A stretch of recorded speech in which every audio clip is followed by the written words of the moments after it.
주식 투자 심플하게 충분하게 스텝스.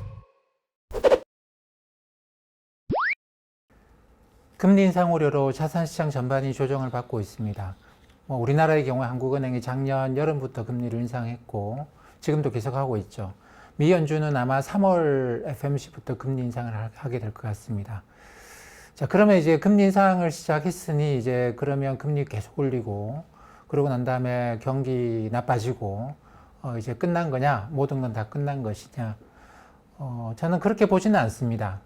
여기에 관련돼서 뭐 이론이라고 할 만하지는 않습니다만 어느 정도 정립되어 있는 틀이 4개의 국면으로 나누는 틀이 있습니다. 이 시작이 우라가미 구니오라는 일본 사람이 주식시장 흐름 읽는 법 뭐 그런 책에서 써놓은 건데요. 2차 대전 이후로 1989년까지 일본에서 버블이 터지기 전까지 일본 주식시장을 보면서 이론 같은 걸 하나 만들어 놓은 게 있어요. 이게 뭐냐면 특히 이번 같은 경우 그게 잘 적용이 되는 것 같습니다. 급격한 경기 침체가 온 거죠. 근데 어떤 경기 침체에 대해서는 중앙은행이 이렇게 대규모 유동성 공급하지 않는데 이번 같은 경우에는 바이러스 확산, 팬데믹 때문에 중앙은행이 어마어마한 전례 없는 거대한 유동성, 금리 인하도 많이 했고 퍼부었습니다. 자, 이렇게 되면 그 다음에는 흘러가는 길이 어느 정도 정해져 있다는 거예요. 경기 침체와 중앙은행의 유동성 공급, 이걸 이제 유동성 장세, 금융 장세라고 부르고, 그 다음에 그러고 나면 이때는 그렇습니다. 이때 주가가 막 올라가죠. 여기에 대해 사람들이 아니 경제가 나쁜데 주가 이건 좀 그 실물과 금융 사이의 괴리인 것 같다 이런 식으로 해서 주가 상승이 잘못됐다는 이야기를 하시는 분들이 굉장히 많은데 우라가미 구니오는 그게 주식시장의 1단계라는 겁니다. 자, 그렇게 이제 중앙은행이 돈을 엄청나게 퍼부어 가지고 경제는 안 좋은데 기업 실적도 안 좋은데 주가가 막 올라가는 시기가 어느 정도 지나고 나면 그 다음에는 실적 장세라는 게 나타난다라는 겁니다. 신기하게도 그런 시기가 지나고 나면 기업들이 이익이 막 좋아지고 경제가 좋아진다라는 거예요. 그럼 당연히 중앙은행이 그때부터는 이제 더 이상 그렇게 대규모 유동성 공급하지 않겠죠. 요 2단계를 실적 장세라고 부르고 2단계가 지나고 나면 그 다음에 3단계가 옵니다. 3단계가 지금 같은 상황이에요. 우라가미 구니오는 역금융장세라고 이야기를 하는데 중앙은행이 이제 풀었던 돈을 걷어들이는 단계에 들어간다라는 겁니다. 이 역금융장세 들어가게 되면 자산시장 전반이 조정을 받을 수밖에 없어요. 근데 우라가미 구니오는 요 3단계 역금융장세가 지나고 나면 그 다음에 그렇게 금리를 올리고 유동성을 끌어들였으니 경제가 나빠지고 기업의 실적이 나빠지겠죠. 역실적 장세.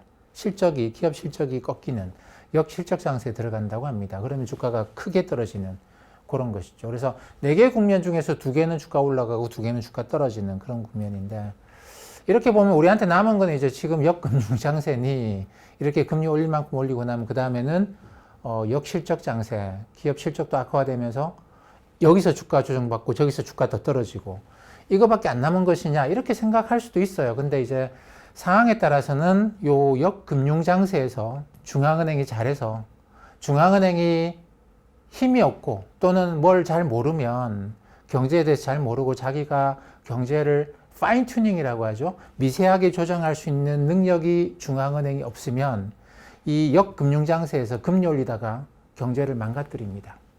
경제를 망가뜨리고 그러면 금리 인상 이후에 곧바로 이제 역실적 장세에 들어가면서 그런 관점에서 본다고 한다면 이미 주식시장, 자산시장 전반은 다 끝났다고 봐야 되겠죠. 근데 중앙은행이 굉장히 현명하고 그리고 자기가 생각하는 대로 움직일 수 있는 충분한 권한을 갖고 있다고 한다면 경제를 박살내면서 그렇게 금리를 올리지는 않죠. 경제가 이제 죽지 않을 만큼 금리를 올려서 유동성의 힘은 뺍니다만 이 경제가 계속 굴러가게 합니다. 그래서 역금융장세는 있습니다만 역실적 장세로 들어가지 않는 이런 경우도 있어요. 우리가 과거에 연준 의장, 그린스펀 의장에 대해서 굉장히 높게 평가하는데 그린스펀 의장을 높게 평가하는 이유가 그린스펀 의장은 금리 올리다가 경제를 죽이거나 그러지는 않았어요. 어느 정도 딱 올리다가 경제가 꺾이지 않을 만큼 금리 올리고 유동성은 조금 빼고 경제는 계속 유지가 되도록 하고 그리고 또 문제가 되면 금리를 살짝 낮춰주고 그 다음에 또 이제 그래도 인플레이션 또 문제가 되면 금리 살짝 올리고 이렇게 굉장히 미세 조정을 잘했던 사람으로 알려져 있습니다. 그래서 중앙은행 금리 올리기 시작하면 군사 무기도 그렇죠. 옛날에는 뭐 비행기가 가면서 이렇게 이 아주 넓은 지역에 그냥 폭탄을 두두둑 떨어뜨리고 그런 식으로 해서 폭격하고 했잖아요. 그러니까 쓸데없는 불필요한 피해를 너무 많이 유발한 건데 이런 융단 폭격.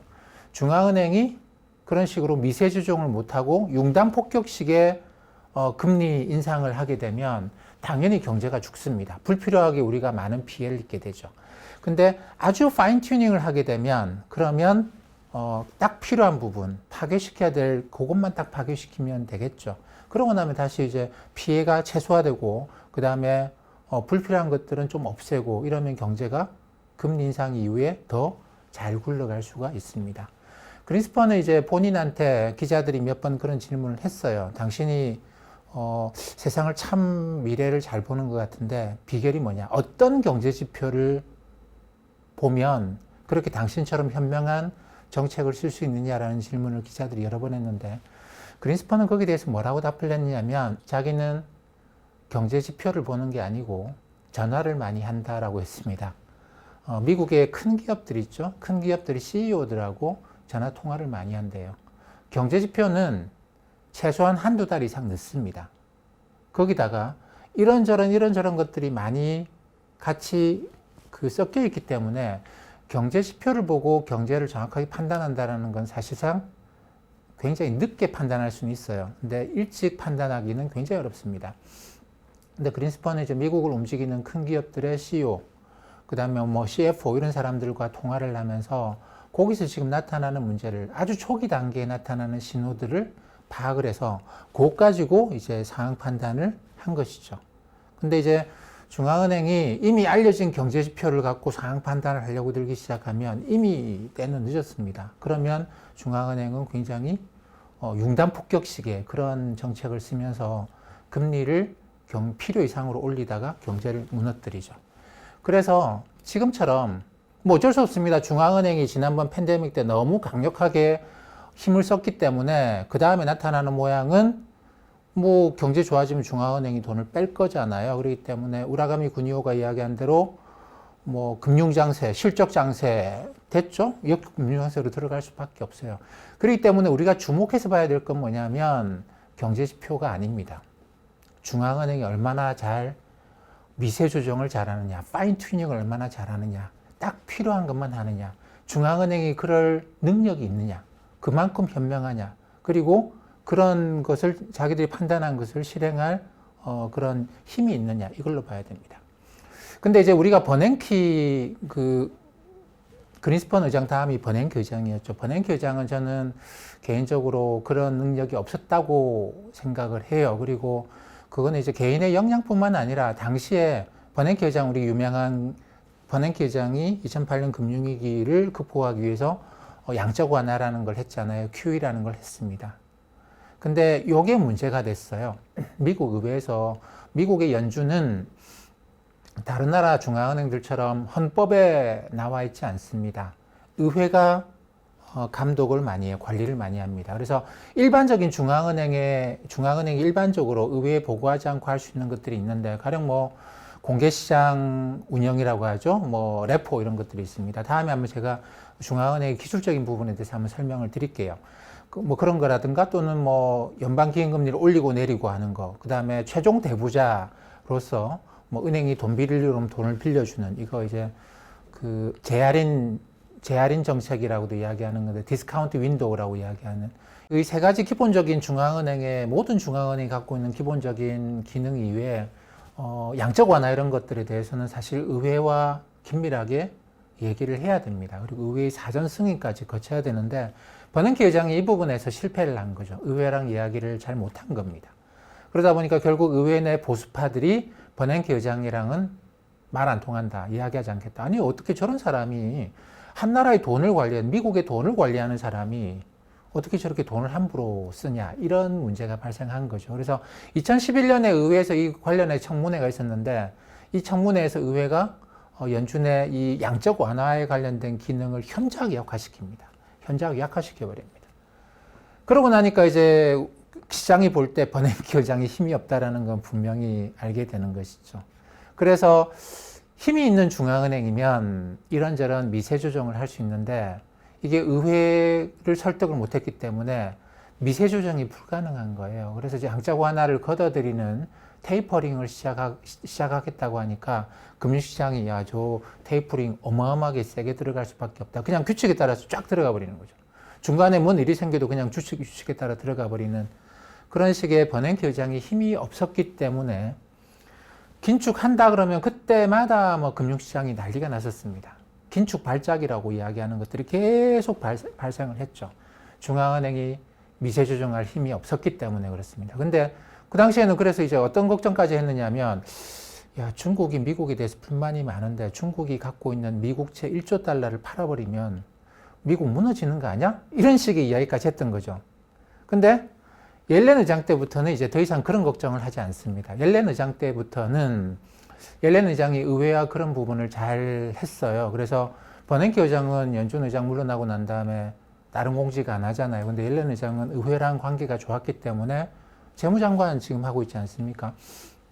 옐렌 의장은 의회를 잘 설득했어요. 그래서 미 연준이 국채를 사고 파는 것도 이것도 의회가 그 뭐 우리한테 달리 이야기하지 않아도 당신이 필요하면 언제든지 국채를 사고 팔아라. 당신이 돈을 찍어서 시장에 있는 국채를 다 사도 뭐 우리는 이미 사전 승인한 걸로 치겠다. 뭐 이렇게 돼 있는 게 지금 현재 상황입니다. 그래서 옐렌 의장 때부터는 시장이 그런 걱정하잖아요. 와, 중국이 미국채 1조 달러를 갑자기 다 팔아버리면 어떻게 하지? 그러면 금리가 급등하고 미국의 금리가 급등하면 경제가 무너질 건데 이런 걱정 이제 안 해요. 왜냐하면 중국이 그 1조 달러의 국채를 1초 만에 다 팔아버린다. 미 연준이 1초 만에 그 장부에 1조 달러 화폐 발행해가지고 그 국채를 다 사버리면 되거든요.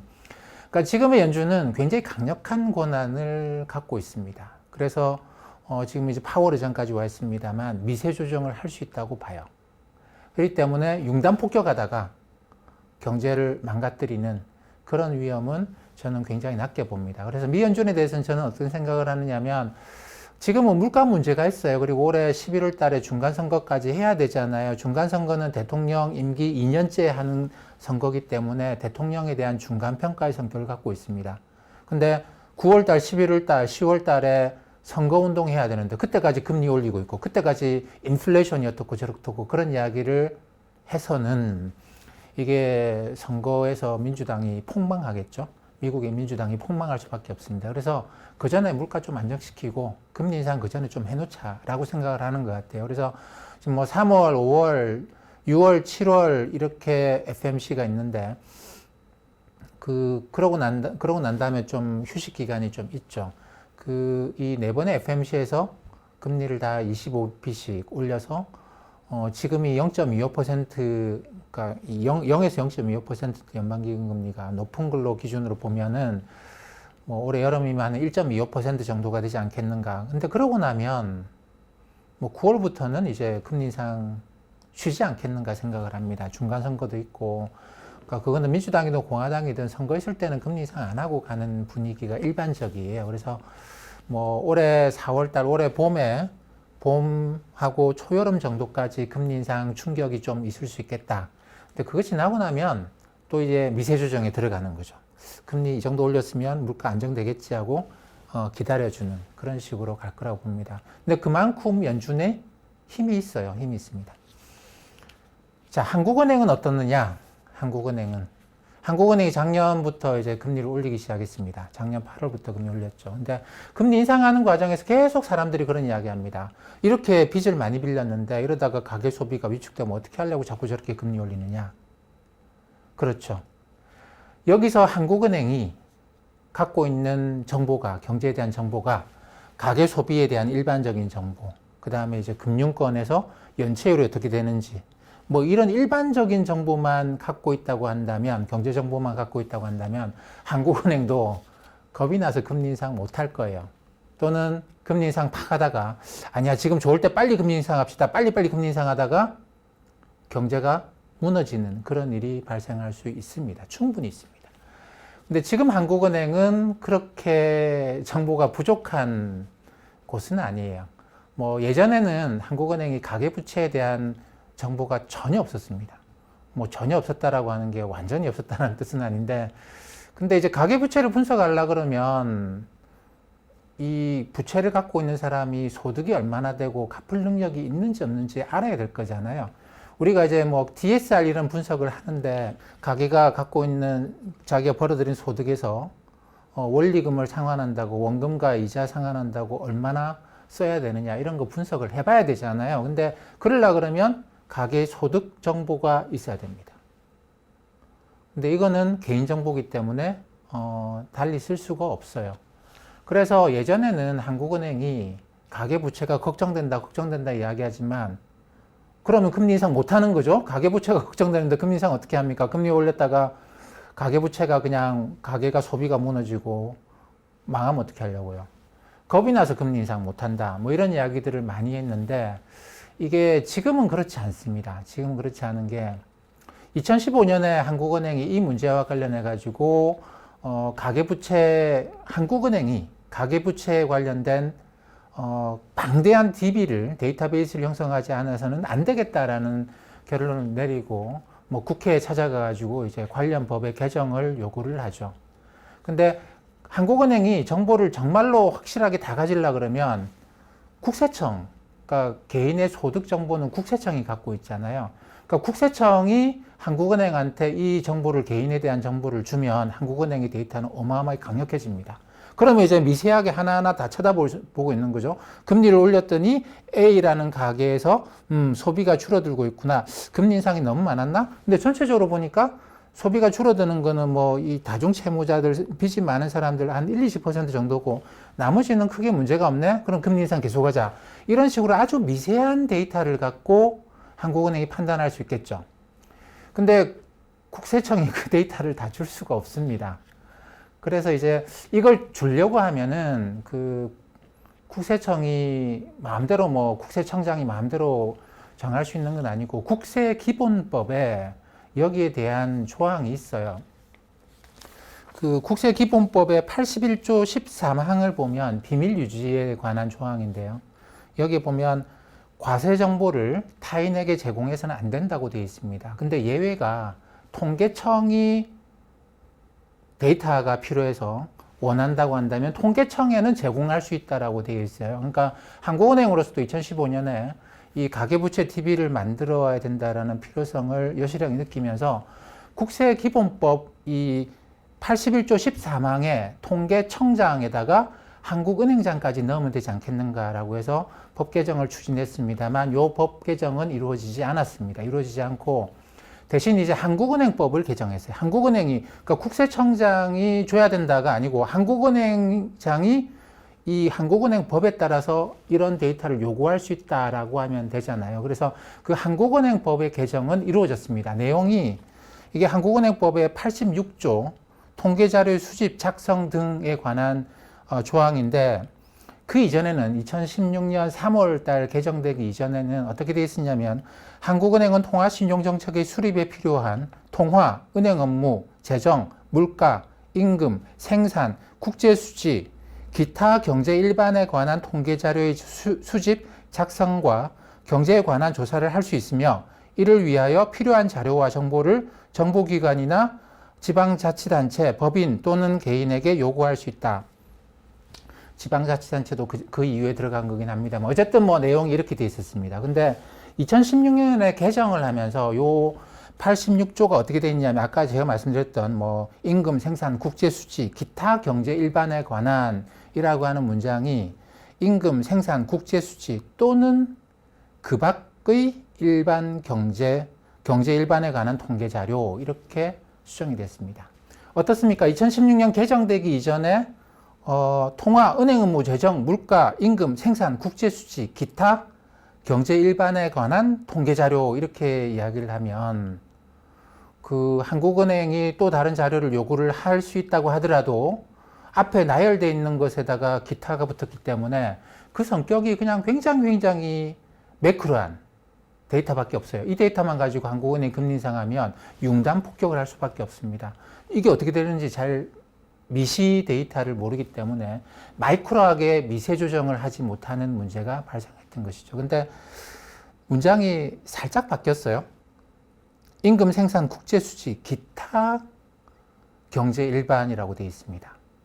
그렇기 때문에 경제 일반이기 때문에 한 명 한 명의 가구, 하나하나 가구에 대해서까지 데이터를 다 모으진 못하는데 경제 일반에 관한 데이터는 모을 수 있다고 된 것이죠. 이 법 개정 이후로 한국은행 홈페이지에 들어가시면 한국은행이 발행하는 보고서 중에 금융안정보고서라는 게 있습니다. 이게 굉장히 중요한 보고서인데 그 이전에 금융안정보고서는 읽어보면 그냥 뭐 이것 가지고 금리 정책 쓰면 이건 융단 폭격이다.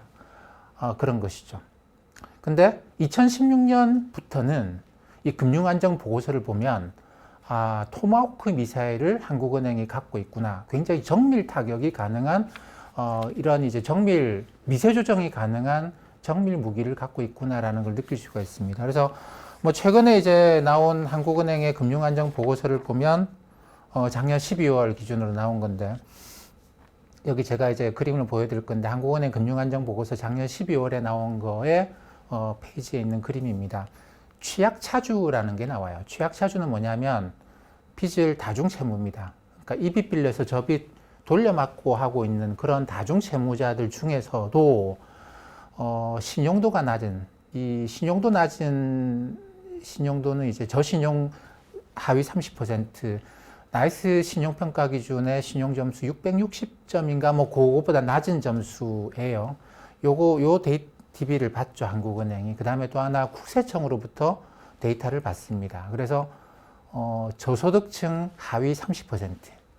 그 빚을 돌려막고 있는데 신용도도 낮고 소득도 낮다. 이런 사람들을 이제 취약차주라고 하는데 보시면 어떻습니까? 2017년, 18년, 19년에 대출 금액 기준으로 보게 되면 6.3%, 6.4%, 6.1%가 취약차주였어요. 근데 지금은 작년 3분기 기준으로 해서 5.1%입니다.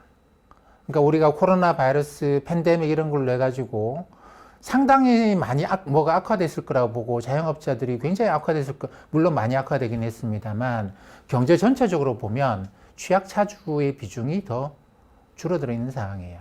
왜냐하면 빚이 늘어나면서 팬데믹 이후로도 빚을 많이 빌려갔는데 팬데믹 이후로 빚을 많이 빌려간 사람들이 취약차주가 아니라는 겁니다.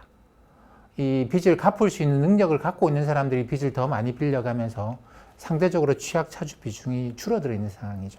이런 상황에서 금리 인상을 못할 이유가 없잖아요. 근데 이제 금리 인상을 하다가 만약에 취약차주 비중이 증가한다거나 그러면 당연히 이제 금리 인상을 중단해야 되겠죠. 근데 지난해 3, 4분기 기준으로는 그렇지 않다라는 겁니다. 한국은행의 가계부채 DB는 그래서 금융안정보고서, 한국은행에 있는 금융안정보고서를 보실 기회가 있으면 뭐 다 공개되어 있습니다. 보시게 되면 거기서 이제 찾기에서 가계부채 DB라고 하는 단어를 찾아서 그 단어와 관련된 그러니까 자료, 그러니까 뭐 이런 이제 그 그림이 있으면 그 밑에 이 통계 자료가 어디서 나왔는가라고 하는 게 있는데 한국은행의 가계부채 DB가 출처로 되어 있으면 그런 그림들은 꼭 한번 보세요. 이거는 일반적인 경제지표하고는 다릅니다. 근데 이 한국은행의 가계부채 DB는 이제 그 내용에 보면 뭐라고 써 있느냐면 돈 빌려간 사람 100만 명을 기준으로 한대요. 근데 개인정보를 한국은행이 갖고 있지는 않습니다. 한국은행이 개인정보를 갖고 있지는 않고 이 100만 명을 대상으로 해서 샘플링을 100만 명을 해서 이 사람들의 소득, 신용도 이런 거하고 같이 데이터베이스가 연결되어 있는 것이죠. 그렇기 때문에 굉장히 마이크로하게 미세 조정을 하면서 딱 그것만 타격할 수 있는 무기를 한국은행이 갖고 있다고 봐야 되겠죠. 그런 의미에서 미 연준이나 한국은행이나 지금은 뭐 뭘 잘 몰라서 물가 올라간다고 빨리 금리 올려야지라고 하다가 경제를 망가뜨리는 그런 잘못을 범하는 그런 상황은 아니고요. 버냉키 때처럼 힘이 없어서 뭐 긴축한다 그러면 금융시장이 난리가 나고 뭐 이런 식의 상황도 아닙니다. 그래서 제가 볼 때는 뭐 미 연준이든 우리나라 한국은행이든 올해 봄, 여름 정도가 되면 대충 뭐 금리 인상을 일단락 짚고, 물론 거기서 끝난다라는 의미는 아니에요. 경제가 계속 또 뻗어나가게 되면 금리 인상 쉬었던 것도 이제 내년에 재개를 할 수 있을 겁니다. 근데 어쨌든 올해 여름 정도가 되면 금리 인상이 이제 일단 중단이 되고 경제가 뻗어나가는 시간을 또 주고 이런 식의 우리는 융단 폭격이 아닌 토마호크 미사일로 굉장히 정밀 타격을 할 수 있는 그런 세상에 살고 있다고 생각을 합니다.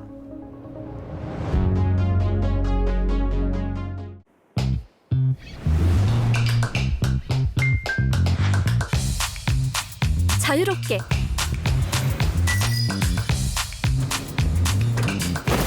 편리하게 간결하게 그랬더니 집중 투자의 핵심에 집중하다 우리는 심플 그러나 충분 주식 투자 심플하게 충분하게 스텝스